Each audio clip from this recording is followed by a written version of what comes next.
인도의 아무 증거 아니 되어도 믿음만을 가지고서 늘 걸으며 이 귀에 아무 소리 아니 들려도 하나님의 약속 위에 서리라. 걸어가세 믿음 위에 서서 나가세 의심 버리고 걸어가세 믿음 위에 서서 눈과 귀에 아무 증거 없어도.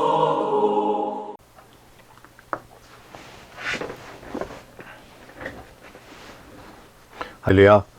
하나님의 사랑과 은혜가 여러분에게 함께 하시길 바랍니다.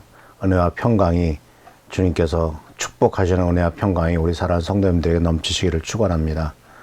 오늘 벌써 월요일이죠. 4월 20일 날 오늘부터 믿음으로 사는 삶이라고 하는 주제를 가지고 여러분에게 나누어서 자세하게 같이 한번 생각을 해보려고 합니다. 오늘 말씀의 본문은 우리가 잘 아는 말씀 히브리서 11장 1절에 나오는 말씀입니다. 조금 다른 번역입니다. 믿음은 무엇입니까? 믿음은 우리가 바라는 것이 반드시 이루어진다는 확신을 갖고 있는 게 아니겠습니까? 또한 아직 눈앞에 보이지 않는 것에 보이지 않는 미래의 일일지라도 우리가 기대하는 것이 반드시 우리를 기다리고 있다는 것을 의심하지 않는 것이 아닙니까?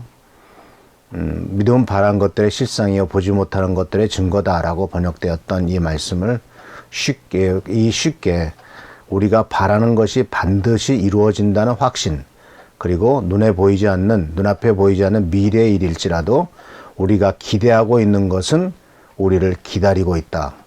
우리가 지금 뭔가를 기대하고 있는데 그것은 미래에서 그 성취될 것을 기다리고 있다. 이것이 바로 그것을 의심하지 않는 것이 바로 믿음이다. 라고 이렇게 말씀하고 있습니다. 그래서 오늘 믿음으로 사는 삶의 이 말씀의 오늘 주제는 바로 의인은 믿음으로 산다라고 하는 주제를 가지고 같이 한번 말씀을 나누고, 또한 우리 일주일 동안 살아가는 동안에 내 삶이 어떤 다른 기준이 아니라 믿음으로 사는 삶이 되기를 축원합니다. 사람은 무엇으로 살아가는가? 이것은 톨스토이가 말했던 톨스토이가 썼던 유명한 단편집 속에서 나오는 것이죠. 무엇으로 사는가? 물론 사랑으로 산다라는 것을 이제 깨닫게 되었지만, 사람이 무엇에서 힘과 용기를 얻고 또한 에너지를 얻는가 하는 것은 우리가 한번 스스로 생각해 볼 필요가 있죠. 그래서 사실 우리가 살고 있는 이 시대가 코로나 바이러스로 말미암아 상당히 여러 가지 심각한 문제가 생기지 않습니까? 정말 경제적으로도 모든 것이 사실 셧다운 돼 버렸죠. 그래서 우리 이 세상은 마치 이 톱니바퀴가 다 맞물려 있는 세상이지 않습니까? 톱니바퀴 같이 모든 것이 다 맞물려 있기 때문에 하나가 어그러지면 나머지가 다 어그러지죠. 그러니까 뭐 어떤 하나도 제대로 돌아가지 않을 경우에는 모든 것이 어그러지는데, 코로나 바이러스로 말미암아 경제적인 문제 아주 굉장히 힘들어지게 됐고요. 또한 많은 문제점들, 불확실한 미래, 그러면서도 심심치 않게 터져나오는 어린 세대의 도덕적인 타락, 청소년의 문제, 이런 것들이 우리 사회에 계속 심각한 문제를 직면하고 있지 않습니까? 그랬을 때 이러한 것에 대해서 어떠한 방법으로 우리가 이것을 극복해 나갈 수 있고, 또한 하나님이 보여주시는 길은 무엇일까요? 많은 사람들은 여러 가지 세상적인 해결책을 찾으려고 노력을 하죠. 경제적인 문제가 심각해지니까 심지어 재난소득, 기본소득이라고 해서 한 가정당 100만 원씩 나눠주는 이런 정말 생각하지도 못했던 일들이 우리나라에서 벌어지고 있지 않습니까? 또한 이 세상적인 해결책을 찾기 위해서 다양한 방법을 쓰고 있죠. 그런데 그것은 이제 세상에서 추구하는 방법이고, 이 위기에 대한 우리 예수 그리스도를 믿는 사람들의 태도가 무엇일까 하는 것을 우리가 생각해 봤을 때, 우리는 하나님의 말씀과 하나님의 기준으로 돌아가는 것이 가장 필요하다고 생각을 합니다. 항상 그렇잖아요. 산에 가서 길을 잃어버렸을 때는 어디로 돌아가야 됩니까? 내가 길을 잃어버렸다고 생각했던 그 지점으로 돌아가는 거죠. 그러니까 항상 처음으로 돌아가면은 새롭게 시작할 수 있는데, 계속 헤매기 시작하면은 정말 어디가 처음인지도 모르는 여러 가지 문제가 생기지 않겠습니까? 그래서 우리의 기본은, 우리의 출발점은 하나님의 말씀이고, 우리의 기본은 하나님의 기준이죠. 그래서 우리가 이 세상 살아가는 삶에 대해서 구약 성경이나 신약 성경에 대해서 계속적으로 말하고 있는 선언은 바로 뭐냐면, 의인은 믿음으로 산다는 겁니다. 의인이 살아가는 동력은 믿음에 있다라는 뜻이고, 믿음을 동력으로 살아가는 사람이 의로운 사람이다라고 또 거꾸로 이렇게 얘기할 수가 있습니다. 그러니까 세상적인 것을 기준으로 살아가는 사람은 믿음으로 사는 것이 아니죠. 동시에 믿음으로 살지 않으면은 그 사람은 하나님의 눈에 보시기에 의인이라고 볼 수 없다라는 것입니다. 이 의인은 믿음으로 산다라고 하는 것은 우리가 잘 알다시피 하박국서에 처음 나오고, 그 다음에 이제 갈라디아서, 히브리서, 로마서에 반복적으로 이제 적용을 했던, 그리고 또한 그렇게 말씀을 썼던 것이 바로 이 의인은 믿음으로 산다는 말씀인데, 이 의인은 믿음으로 산다는 말씀을 사실 처음 얘기했던 것은 바로 하박국이지만은, 이것이 굉장히 중요한 슬로건이 된 것은 바로 마틴 루터가 종교개혁을 일으켰을 때입니다. 의인은 믿음으로 산다. 왜냐하면 마틴 루터는 정말 하나님으로부터 의로움을 인정받기 위해서, 또 하나님으로부터 구원의 확신을 받기 위해서 수많은 노력을 했거든요. 근데 그 많은 노력들이 다 헛된 것을 깨닫고 결국 로마서를 공부하다가 또 로마서를 신학교에서 다른 사람 학생들에게 가르치다가 깨달은 겁니다. 가르치다가 의인은 믿음으로 산다는 것을 깨닫게 되죠. 그러니까 의인은 믿음으로 산다라고 깨달음, 그래서 그것으로 말미암아 이제 지금까지 생각해왔던 이 로만 카톨릭이 생각했던 믿음이 아니라 어떤 업적, 심지어는 돈을 내면은 죽은 부모의 영혼이 천국으로 간다라고 가르쳤던 이 면죄부, 이런 것들이 말도 안 되는 것을 다 깨닫고, 이제 그렇고 의인은 믿음으로 산다는 것을 깨닫고, 동시에 이 의로움의 근거가 어디에 있느냐 하는 것을 생각해 봤을 때 그 의로움의 근거는 인간에게 있지 않고 하나님에게 있다라는 것을 마틴 루터는 깨달아서 그것을 근거로 해서 종교 개혁을 일으키는 것이 아니겠습니까? 그래서 이 마틴 루터는 이런 의로움의 근거를 분명히 알았고, 의로움의 근거는 인간에게 있지 않다. 바로 하나님의 의로움은 하나님에게 있고 하나님이 인정하시는데 의로움을 찾을 수 있다라고 말씀하고 있는 것을 볼 수가 있습니다. 근데 이제 그렇다면 이 의인은 믿음으로 산다고 했을 때 이 믿음을 한번 생각을 해볼 필요가 있습니다. 오늘 믿음에 대한 생각을 두 가지로 짧게 생각을 해보려고 하는데, 이 믿음이라고 했을 때 우리가 흔히 첫 번째로 제일 중요한 것이 바로, 첫 번째로 우리가 깨닫는 것이 바로 뭐냐면 구원받는 믿음이죠. 그리고 두 번째는 우리가 매일매일 살아가는 데 필요한 삶에서의 믿음입니다. 일상생활 속에서의 믿음이죠.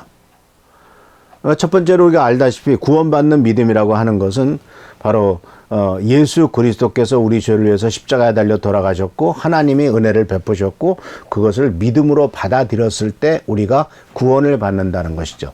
에베소서 2장 8절 9절에서 믿음으로 말미암아 믿음을 통하여 너희가 은혜로 구원을 받았다라고 이렇게 말하고 있죠. 그래서 이것은 여러분에게서 난 것이 아니요 하나님의 선물이다. 구원은 하나님의 선물이다. 로마서에 나오는 것처럼 6장 23절에 나오는 것처럼 그러나 하나님의 선물은 우리 주 예수 그리스도 안에 있는 영생이니라. 구원의 결과로서 영생을 얻게 되고 그것은 바로 동시에 구원도 선물이고 그 결과인 영생도 하나님의 선물이죠. 그래서 이 에베소서 2장 9절에서는 행위에서 난 것이 아니다. 그렇기 때문에 우리가 구원받았다는 것을 아무도 자랑할 수 없다라고 말하고 있어요. 우리가 다 잘 아는 말씀이죠. 그런데 왜 이렇게 반복해서 얘기를 하냐면 우리들이 구원받은 것에 대해서 자꾸 어떤 내 업적과 근거를 자꾸 찾으려고 하기 때문에 그래요. 그렇기 때문에 내가 말씀대로 살아가지 못한다 할 때 내가 구원받지 못한 것이 아닌가?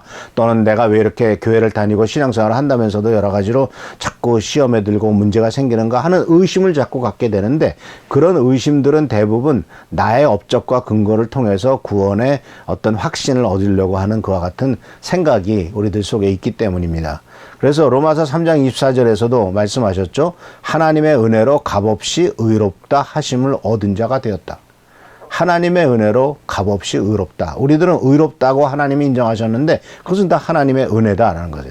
또 그래서 로마서 3장 28절에서도 사람이 의롭다 하심을 얻은 것은 율법의 행위에 있지 않고 믿음으로 되는 줄 우리가 인정하노라. 사랑하는 성도 여러분, 우리가 하나님의 눈에 보기에는 의롭습니다. 그리고 그 근거는 우리들이 어떤 착하고 올바른 행위를 통해서 이루어진 것이 아니라 하나님이 우리를 의롭다고 여기시는 것, 예수를 믿는 사람을 의롭다고 여기시는 것을 믿음으로 말미암아 의로움을 우리들이 누리게 된다는 것입니다. 그래서 이게 첫 번째 구원받는 믿음이에요. 그런데 이제 이것을 구원받는 믿음은 사실은 이제 일회성이면서도 그러면서도 또 끊임없이 우리 마음속에 나는 믿음으로 구원받았다라고 하는 것을 계속 그 확신을 갖고 또 그 길로 나가야 되겠죠. 근데 그뿐만 아니라 또 한 가지 중요한 것은 바로 뭐냐면 매일매일 살아가는 삶이 믿음에 근거한 삶이 되어야 되는 거라는 것이죠. 다시 말씀드리자면은 믿음이 우리들의 삶의 원동력, 우리 매일매일 살아가는 삶의 어떤 능력, 힘, 에너지, 이것의 근원이 바로 믿음이 돼야 된다 하는 것입니다. 그래서 고린도후서 5장 7절에 이 부분에 대해서는 다시 또 말씀드리겠습니다만, 고린도후서 5장 7절에 우리는 믿음으로 살아가지 보는 것으로 살아가지 아니합니다 라고 말하고 있고요. 그리고 또 히브리서 10장 38절에 하나님을 올바로 믿는 사람은 어떤 경우에도 주께 대한 믿음과 신뢰로 살아야 합니다. 그렇지 않고 만일 뒷걸음질쳐 물러서려 한다면 하나님께서 기뻐하시지 않을 겁니다. 자, 믿음으로 살지 보는 것으로 살지 아니한다라는 말씀. 그리고 사실은 히브리서 10장 38절을 좀 더 생각해 볼 필요가 있는데요. 하나님을 올바로 믿는 사람은 어떤 경우에도 주께 대한 믿음과 신뢰로 살아야 합니다. 어떤 경우에도 어렵고 힘들 때, 또 고통당할 때, 또는 심지어 믿음이 떨어졌을 때, 또 많은 문제가 터질 때, 그럴 때라도 주께 대한 믿음과 신뢰로 우리가 살아야 된답니다. 그러니까 우리가 믿는 믿음의 동력과 믿음의, 그러니까 삶의 추진력은 주께 대한 믿음과 주님에 대한 신뢰예요. 이 믿는다 하는 것과 신뢰한다라는 것을 이렇게 왜 다르게 써놨을까요? 믿는다, 예수님을 믿습니다, 예수님이 나의 구세주이심을 믿습니다 하는 것은 예수님의 존재에 대한 믿음이라면, 신뢰라고 하는 것은 그분이 행하신 일에 대한 바로 믿음이죠.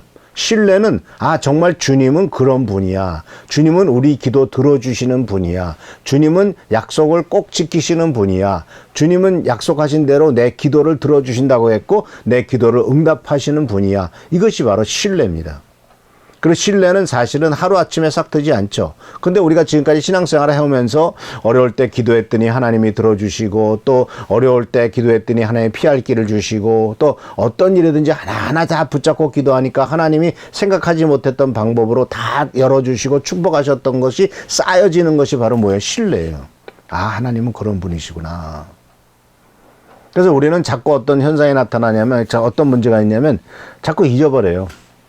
하나님의 많은 축복과 은혜를 베푸셨고 지금까지 인도해 주셨는데 잊어버려. 문제가 터지면 문제가 더 커져요. 그러나 우리는 끊임없이 하나님께서 우리들을 축복하심으로써, 응답하심으로써 신뢰가 쌓아져 왔듯이 우리들도 주님을 향한 신뢰를 보여줘야 되죠.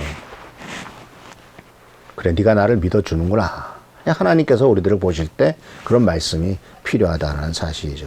그래서 이와 같은 우리의 믿음은 바로 하나님의, 우리들의 그 믿음의 삶은 주님께 대한 믿음과 신뢰로 살아야 되는데, 이 부분에 대해서 우리가 구체적인 방안은 크게 보면은 이제 두 가지 정도가 있습니다. 하나는 바로 뭐냐면, 일상생활의 믿음에 있어서 가장 중요한 방안이 바로 뭐냐면, 요한복음 14장 13절에 분명히 두 번, 세 번씩이나 약속하셨던 것, 그것이 바로 뭐냐면, 너희가 내 이름으로 무엇이든지 구하면 내가 너희에게 다 이루어 주겠다라는 것입니다.